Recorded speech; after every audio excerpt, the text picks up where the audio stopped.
Many thanks, Daniel Wahome. Back in Broadcasting House, you're right. We are here at the Kenyatta International Convention Center. It is going to be 5 days of intense negotiations and conversations, and of course, a way forward on how we are going to transform Africa, how we are going to reshape and rethink the future of the African Development Bank, as well as how to reenact the global financial architecture.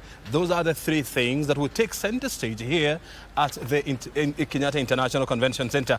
This is the annual meetings of the African Development Bank Group. It is the 59th edition of this meeting, and of course, critical conversations will be taking place here. We're expecting heads of state, central bank governors, as well as regional leaders who will be joining us for this critical meeting. We've been talking about this for the last 2 or 3 weeks. We have so far hosted various keynote people in this conversation. We have talking about the National Treasury Cabinet Secretary Njuguna Ndongo. We have talked to him. About this thing, and of course, Dr. Chris Kipto, who is also the PS for National Treasury. Those are some of the officials that we have discussed about the future and what we should expect out of this meeting. Guess who is joining me on the set? He is the governor of the Bank of South Sudan. And on top of that, he's the chairperson of the East Africa Monetary Affairs Committee. This is the committee that is supposed to drive the quest to have a single currency in the East African community. It has not been a simple journey. It has been a tough journey. This desire was supposed to be achieved last year in 2023, but we missed the boat by the river and we set up another date. And we're talking about 2031. How many years to come? Your guess is as good as mine. We are talking to Dr. James Garang. He's the chairperson of East Africa Monetary Affairs Committee. He's going to explain to us where are we in terms of ensuring that we achieve and realize that dream. And on top of that, how this meeting is critical in driving the intra-Africa trade as well as our integration agenda. Dr. thank you very much indeed for finding time to be with us here on KBC and of course here in Nairobi. For welcoming and hosting me, O'Brien. I want to hear from you. How is this meeting important in the greater scheme of things in East African community? This meeting, the annual meeting for the African Development Bank, is setting a tone. It's also avenue for the region.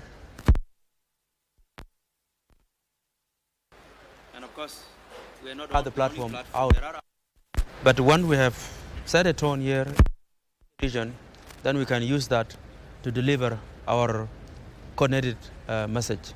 You remember that the key issues that are going to be discussed, it revolves around issues to do with reforming global financial architecture.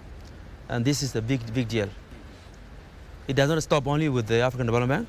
There are other big players, the World Bank and the IMF. So this conversation will be carried forward.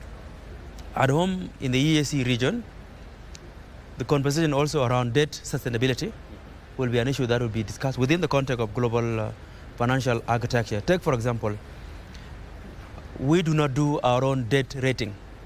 It's done externally by the IMF, by the International Financial Institution. We're talking about Standard & Poor's, among many others. Yeah, so even that relies on external actor to do the rating for the countries.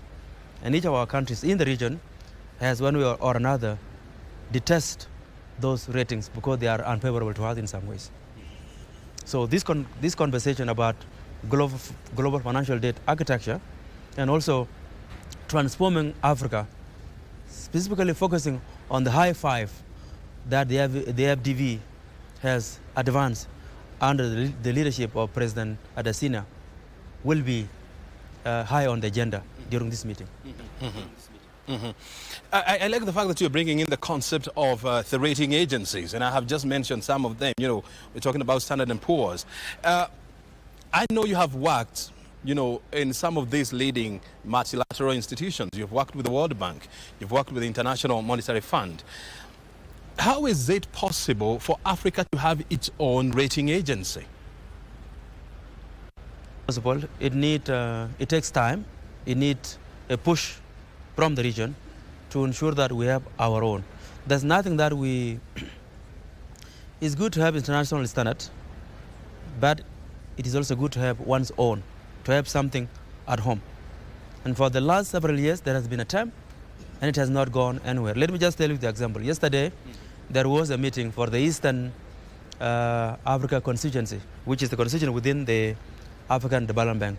And that constituency covers the EAC region.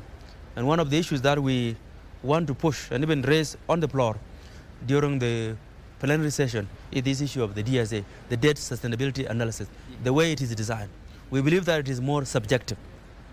And it's more subjective, and it has more of a judgment in it. It's not just mechanical, where you do numbers, like you say, 1 + 1 is equal to 2. The DSA is not like that.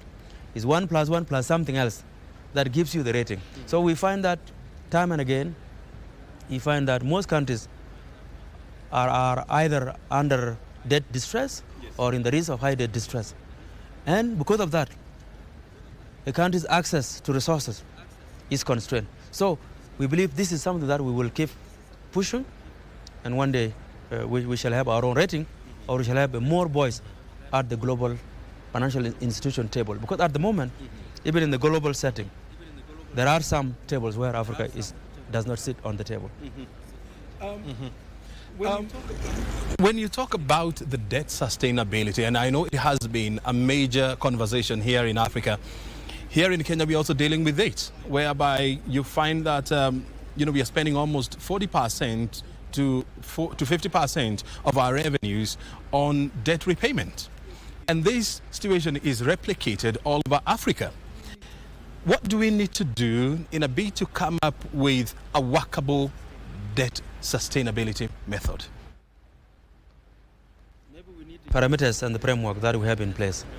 One of those is that it says once you reach a certain level, you are considered either in high risk of debt distress or you are already in debt distress. Once the country is in debt distress, you no longer have access to the international financial institution. And sometimes you need that for stabilization purposes. If a country is in a crisis, they need a quick support to stabilize. And once you run to the international market, you cannot have that. So what certain parameters need to be changed. And one of those that we have really thought about is coming up with something along the line of exceptional clause criteria. Let's say Kenya or South Sudan or any country in the region has a debt payment that is due next month. And we know that there's a natural crisis or maybe a calamity that has struck a country and the countries are unable to pay. Is that an intentional on their part, or is that an act of nature? Because it is an act of nature, the international financial architecture should find a way to contain and to resolve those, instead of punishing a country for something that they have not dreamt about or something that is unforeseen. The global architecture need to take into account something along the line of exceptional clause criteria, such that if there's a crisis and the countries are unable to pay, you don't just demote their rating, or you don't just say they are in debt distress, and therefore you bar them from the global financial architecture. The same thing also goes with some of these platforms where discussion like this take place. For example, the G20. And for the last few years, we have had something called common framework, where countries are supposed to streamline their policies and ask for debt relief from the debtors. A few countries in Africa have tried that, and it has not succeeded. And we have been talking so much about it since 2020. A number of countries in the region who were supposed to go under this thing called common framework, until now, they have not succeeded. It's supposed to be like this. You are a country, you have a high debt, and you are requesting the creditors to have a haircut, so that you are then able to have a room, a physical space to breathe. That has not taken place. So a platform like this would be the one that can be used to advance those. In the EAC region, let me just bring it home. In March, in April this year, from April 29 to May 3rd, we had the MAC meeting, which is the Monetary Affairs Committee meeting in Juba, to talk about some of these issues and to look at what the region needs. And one of those is the element of debt sustainability. Because when your DSA rating is very low. It's like you are punished. It's like you are condemned. You're banished from, from the global financial system. You can't access and borrow. And even if you access, it is at a very premium rate. Because they would say very premium rate and very, very, very low. Something that you cannot even use to meet your obligation. So it is something that is the pacing more about. Let me just say something. You mentioned Kenya earlier. Kenya has done very well in this regard. You know, in the region, Kenya, in terms of development, there are many indicators where Kenya is ahead of most countries. But even at that, they still have to push harder to the international financial players for them to have a say at the table and for them also to access the fund. So yes, Kenya has been accessing, but pushing harder. But there are others in the region who have been constrained, who are very much struggling because of the DSA. So this topic for the AfDB is timely and it's a topical one because it's going to allow us to have our voice out there. To sit back, reassess, rethink, and of course restructure the global financial agenda. If you're just joining us, we're having a conversation with the Central Bank Governor of the Bank of South Sudan, and our conversation is taking place here at the Kenyatta International Convention Center, the venue of the annual meetings of the African Development Bank Group, the 59th edition, where we are discussing the issues to be conversed around here. Dr. James, when you look at the numbers, as released by the African Development Bank, they say that the external debt by African countries stands at about 1.2 trillion US dollars. Now that is massive. And some countries are having challenges, in repaying these debts. Should we also have a conversation during these forums on how to restructure these debts to ensure that you don't put so much repayment burden on developing countries? O'Brien, this conversation should be had, and it's already happening. It's just that it is happening in a very mute way. Like I said, when the COVID hit in 2020, many countries were unable to mobilize resources to provide public services. And so a number of things were done. One of those was, from the IMF perspective, there was the provision of rapid credit facility, a quick, short loan with a zero interest rate for a number of years, especially for countries that are low in income. And then also came along the allocation of the SDR. And the SDR gave countries breathing space and reduced the need to push to have hard loans. But of course, when these were phased out, countries went back to the drawing board and they have gone back to the international market. So when you talk about 1.7 trillion loan to the global community, loans themselves are not bad per se. What is bad about them is how you use them and the repayment schedules that are there. Not all countries in Africa have difficulties repaying, but a good number of them have. So that's why I talked earlier, there's something called common framework. This is a framework that was set up to look at the countries that have high debt, that are unable to pay, and that should not be allowed to be default. So a number of countries were selected, but the ball did not only fall on the countries that have taken the loans. Even those who gave the loan were also requested to ensure that they provide debt relief, so that then those countries will be in a position to service their debt. So debt services is a big problem, yes, but it's not all the countries. It's a number of countries. And the way to resolve it is to have an agreement with the debt, with creditors, including the Paris Club. Now, for the countries that are able to access the international market, like I said earlier, there's also a cash. If you can access the market today, will you be in a position to pay tomorrow? That's a question that you cannot answer a prior, but something that can also be entertained. And if you are unable to answer tomorrow, what safeguards are in place so that you can then be protected from defaulting? And that's the question that we need to have. That's the question that we need to start having here. James, I mean, you know, having lived in the Western capital, you know, power capitals, you know, of Washington, are you convinced that the Bretton Woods institution, and I'm talking about the World Bank, the International Monetary Fund, are they ready and willing to act on this issue? Are ready to act, but some of these institutions have major shareholders. And we, the Africans, or the African leaders, have to convince those major shareholders. And the major shareholders, we are talking about the countries like United States, Union, Great Britain, France. Yeah, these are the major shareholders. So for any decision to take place in the boards, in those boards, major shareholders have to agree. Are we having that conversation? Are we having that conversation with the major shareholders? In few tables, especially the G20 table, where we have the Nigeria and South Africa, and now the AU is joining. Not all the countries in Africa can get to a table. But get to that G20 table. The G20 table. But the G20 table now, we have the few of our big brothers in the region who are on the table. They are the one. And the G20 table is a group, is a class of developed or major economies, as we like to call them. That influence decision at the IMF and the World Bank. Unless you convene those, anything you say in the air will not go to the table at the IMF. I want you to stop at that, because when you look at the G20, the formation of the G20, Africa has 3 slots. You have Nigeria, you have South Africa, and then you have the AU. Do you believe that the 3 tables, I mean the 3 chairs, have enough muscle to move decisions and influence the other 17 members?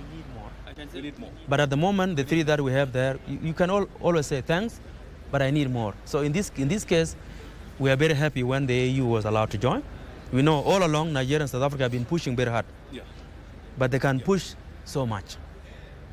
If you have other smaller brother in the region, west or east or south or north joining, that can also add a voice.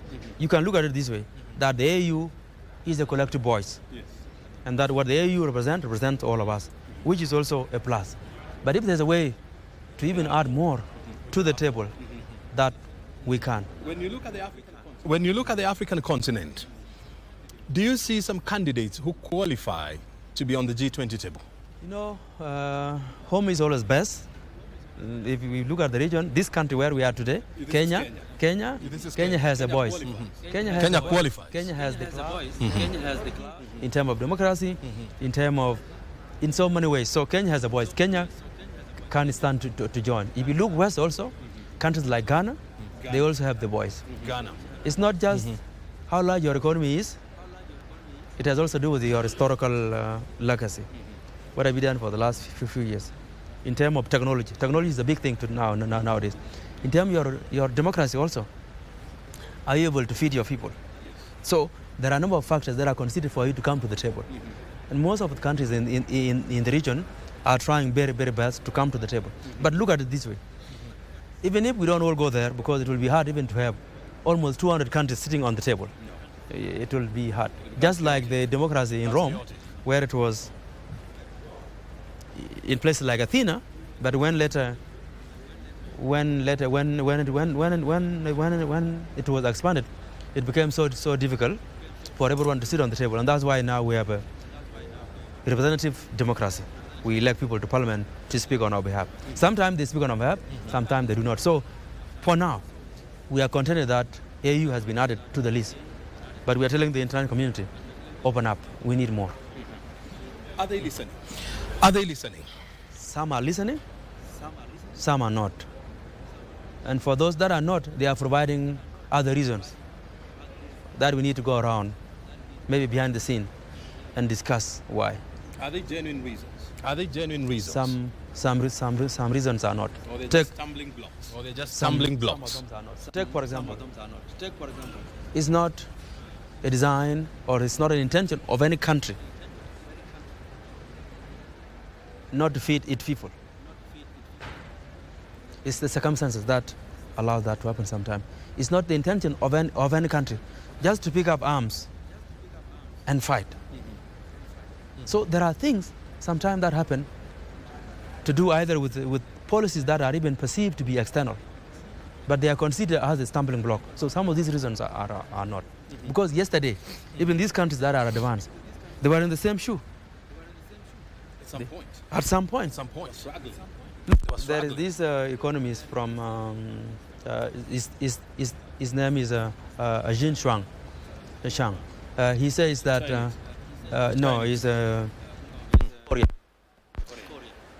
Korean. Some countries are trying to kick away the ladder. In the 1800s, in the 1900s, in the 20th century, the same policies that they were using, the trade policies, like protecting your infant industries, they were using those to protect their industries so that they grow. And when they become adult, they open their market and they compete internationally. The same countries today, for us, the young countries, not to use the same policies, but just to liberalize and go straight policies where you have pre-entry, pre-exit. And this economist is saying, no, you are kicking away the ladder that you used to climb. Don't do that. Because all of us need some preferential treatment for us to be to stand on our own feet. Just like when you are young, somebody in your family, mom or dad, has to hold your hand so that you can take the first step. And training how to walk. Some countries are not observing. They were doing the same thing. And we detest. We say no. We say no. Mm-hmm. And so, James, from where you sit or from where you stand, I know because of your position as the chairperson of the East Africa Monetary Affairs Committee, I mean, you hold a significant position in the region. How then do we ensure that the deliberations of this meeting, okay, are factored in when it comes to global issues going forward? Let me just say, Brian, we have many avenues to do that. These many avenues, some of them are political, and then later they become economic. They start sometimes as political. For example, for the summits, for the EAC, it is the one that decides which country to host the MAC meetings, and it rotates among the countries, the 8 countries now, including the addition of Somalia and the DRC. Mm-hmm. So because of that, we have the EAC as one avenue in which we can get our message out. Because also in the EAC we have the link also with Washington Institution, the IMF and World Bank. But in the same EAC also we have the avenue of the AU, where we also get our message. Because of the regional blocking, the EAC is one of the advanced regional grouping in the region. We also have the link with SADC and South Africa, who sits on the table in the G20. So these are ways for us to get our messages out. And also individually, in the annual meeting, in the spring meeting, each of us, these countries in the region, do go to Washington. And they also sit on some tables where we also advance those issues. But at the end of the day, for any major breakthrough to happen within the global financial architecture, political decisions have to be made. And the AU leadership has to push.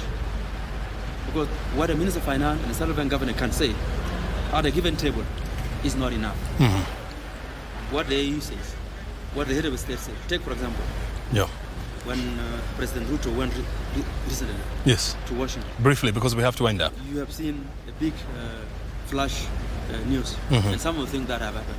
Those things happened because he went. Those things happened because he pushed. So while we need economic front, there are other also political front, and in the end they become one. Very good. Dr. James Garang, thank you very much indeed for joining us here, and of course for giving us your insight on how African voice should be heard at the global level when it comes to issues of debt and reforming the global financial architecture. It has been a pleasure. Thank you. You this morning, Brian. Very good. Well, we've been talking to Dr. James Alika Garang. He is the chairperson of the East Africa Monetary Affairs Committee at the East African Community. We've been discussing how to elevate the African voice when it comes to issues like reforming the global financial architecture and, of course, the issues of debt sustainability, and then how to embolden the African voice and the issues that should be discussed during this meeting. We are here at the good old Kenyatta International Convention Center. Everything is on set for the official opening of the annual meetings of the African Development Bank. The official opening is happening tomorrow. We're expecting more than 30 heads of states from Africa and, of course, some leaders of Bretton Woods institutions like the International Monetary Fund as well as the World Bank. They will be converging here for the next 5 days to discuss critical issues. O'Brien Kimani is my name. I'll be tracking the conversation here, and of course I'll be helping you to understand them and break them down for you. Back to you, Daniel Wahome in Broadcasting House.